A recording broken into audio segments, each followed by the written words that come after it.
আপনার সিমের যেমন গ্রামীণ, বাংলালিংক, এয়ারটেল, রবি বা বিভিন্ন ধরনের সিমের ব্যালেন্স ট্রান্সফার করে আপনি অন্য একটি সিমে কিভাবে নিবেন। মাঝে, মাঝে হয় কি আপনার ভাই-বোন বা আত্মীয়স্বজনের রিচার্জের প্রয়োজন হয়। তখন আপনি ঘরে বসে থেকেই আপনার ব্যালেন্স থেকে কিন্তু ট্রান্সফার করে তাদেরকে আপনি টাকাটা দিতে পারবেন। বন্ধুরা চাইলে এই ভিডিওটা আপনি শেয়ার করে আপনার টাইমলাইনে রেখে দিতে পারেন। তাহলে পরবর্তীতে আপনি যখন ব্যালেন্স ট্রান্সফার করবে তখন এই ভিডিওটা দেখে, দেখে কিন্তু আপনি ব্যালেন্সটা ট্রান্সফার করে দিতে পারবেন। প্রথমে চলে যাবেন আপনার ফোনের ডায়াল প্যাড অপশনে, তারপরে এখানে *1000# দিয়ে ডায়াল করবেন। শুধুমাত্র এটা কিন্তু বাংলা লিংকের জন্য।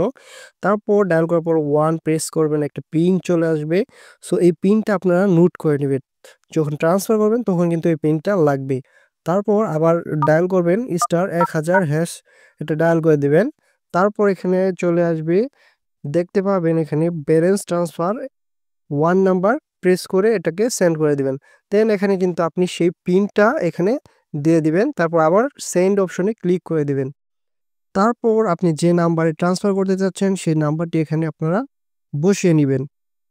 সো বন্ধুরা তারপর সেন্ড করে এখানে আপনি ৳10 থেকে ৳100 পর্যন্ত কিন্তু ট্রান্সফার করতে পারবেন। সো আমি এখানে ৳20 দিয়ে সেন্ড করে দিচ্ছি।